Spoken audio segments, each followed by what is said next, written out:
Workout is done. What we're going to do today is the team tells me we got some questions there on YouTube. So what they did is they went through all of them. There's a jigillion of them. And they picked the top 5 most asked questions on there. So we're going to end the workout today answering a few of your questions. Chappelle has them. What do you got, Mr. Lacey? All right, this is from Rachel Jones _94. Biggest pet peeve in the gym. Biggest pet peeve. One of mine, I know it's irrational, but when people ask me how many sets I got, because if I'm waiting for something, I'll just wait and perv on you from afar until you're done. So now I go, you want to work in with me? Instead of like, if somebody asks me, I'll either go, I have 1,000,000 or 100 or some like irrational answer. Oh, all right, wait. Yeah. He does do I have that. 100. I just go 100. And then they're like, ha ha ha. I'm like, no, seriously, I have 100. So I just creep. But now I say, work in with me. But also people who don't react their rates and they'll leave like weird shit. The worst. Yeah, I'd say people that don't react their weights is probably the worst. Interrupting you to start a conversation, like, because people come up to you and start like, hey, what do you get the fight picture? And you're like, dude, I'm in the middle of a fucking. Yeah, I hate when people interrupt me. Yeah, I would say that's probably number one is like you're in the middle of the straight up set. Yeah. And be like, yo, dude, so this weekend you're like, oh, we're going to do a podcast in the middle of the set now? Yeah. That's what we're doing? I'd say that it used to be guys who took their shirts off in the gym. And then I came here, I was like, okay. Okay. They can do it. You guys can do it. They can do it, yeah. If you work hard enough, you've earned that, right? Yeah. Yeah, so that's it. What else you got? This is from Nate Rivy19. Least favorite workout. Oh. My least favorite. I get nervous if it's like a big deadlift day. Yeah, I think if you're really pushing it on, there's a reason that people skip leg day. It's because it's fucking uncomfortable.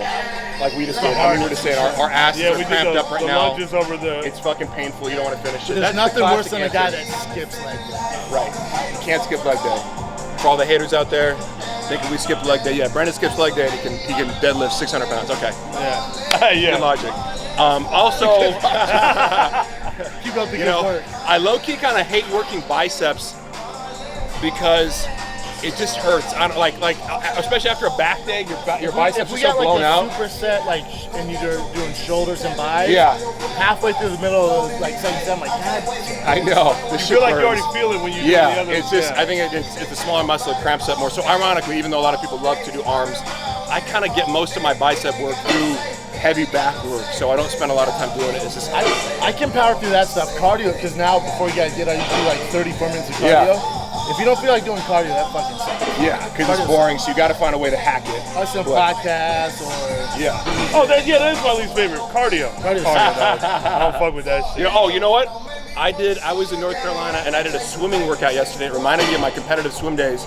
I was in the pool doing like 2 laps at a time and I'm like, fuck, this shit is uncomfortable. So shout out to all the swimmers. I think that's the hardest, most uncomfortable workout, to really push yourself in a swimming pool.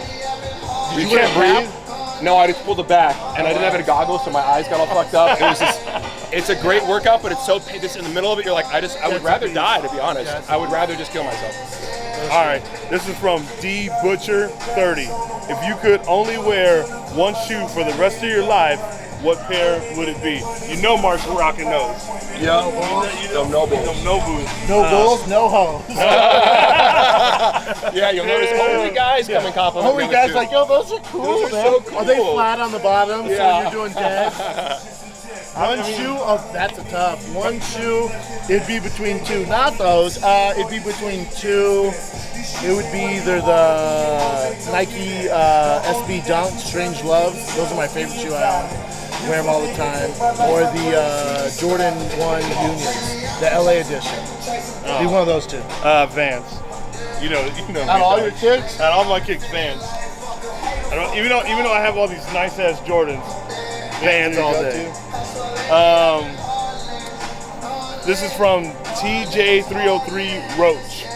What is the best way to put on weight having an insanely high metabolism? Oh, yeah. he put height.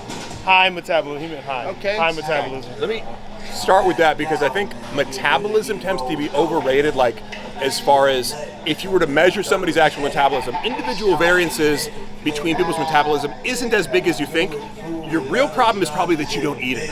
So if you were to actually track your calories, if you're 150 pounds and you eat 4,000 calories a day, like and you're not getting weight, you're lying, maybe. you're You know, it's just a matter of when I talk to guys who are more ectomorphic or skinny or whatever, leaner, it's usually just a matter of, I go, really track yourself. Are you eating that 1 gram, 1.5 grams protein a day? And usually that they struggle with the eating. So if you're truly eating enough calories, you will grow. It's just you have to ultimately force feed yourself and track it and keep it down, eat enough carbs and protein. Yeah, that's a job in itself. Yeah. I would say gaining weight's worse than losing weight. As far as like eating nonstop. Yeah, if you're not, if that's not in I your can eat all day, wheelhouse. dog. Because you can, there's a lot of things you can do to like curb your appetite, you know? Like nicotine or different things that are like, you know. Keep going. Exactly. That's a great one. To stimulate an appetite is a little bit harder. There's fewer options. And when you don't feel like eating, you gotta fucking shakes. So. Is that it? I think we have one more. One more. Last one. This is from Jack Barton 23. What's up? What supplements, brand-wise and ingredient-wise, do you recommend? Testosterone, supplements. I don't think there's too many supplements that are really worth the money that you're going to pay, besides protein, creatine, and maybe a couple others like glutamine or ZMA or something like. But there's so many supplements in the market, and I'm like, okay, before we spend $200 a month on these other unproven supplements, are you eating your body weight in protein? Have you tried creatine? Does that work for you? So if you're not doing those two things and getting enough sleep, all the supplements in the world, even steroids, aren't going to work if you're not getting enough protein, sleep, and basic nutrients. And bro, unless you're ready to raid the Capitol, do not take that psycho pre-workout that I did. That shit, I could have ran through a goddamn steel wall. Also shit my pants. So and also, I don't suggest it. One other little hack, people ask me about pre-workouts. I've tried a lot of different pre-workouts. You know, essentially the heavy lifters of pre-workouts are caffeine. I use green tea pills. It's a really cheap thing that you can get, green tea extract pills from Costco. Caffeine in it though? Yeah, you can, like it's concentrates. You look, if the serving's 1 or 2, I'll just take 6. But it's still cheaper. It's like still like $1 a serving or whatever. So it is, caffeine, creatine, protein. That's 90% of what you're probably doing in the gym. That's it, man. That's it. Good questions. We'll do this again sometime soon. Shout out to you guys. Stay thick.